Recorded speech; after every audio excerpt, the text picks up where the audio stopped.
কতবার যে আমি তোমাকে স্পর্শ করতে গিয়ে গুটিয়ে নিয়েছি হাত, সে কথা ঈশ্বর জানেন।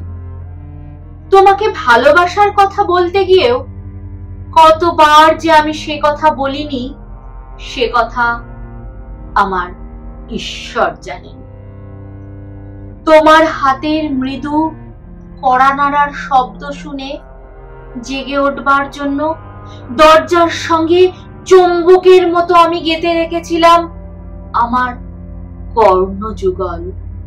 তুমি এসে আমাকে ডেকে বলবে, এই ওঠো।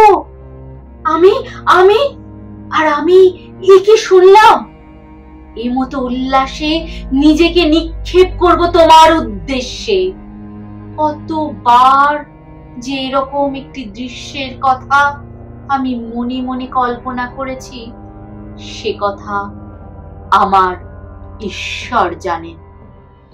আমার চুল পেকেছে তোমার জন্য, আমার গায়ে জ্বর এসেছে সেও তোমার জন্য।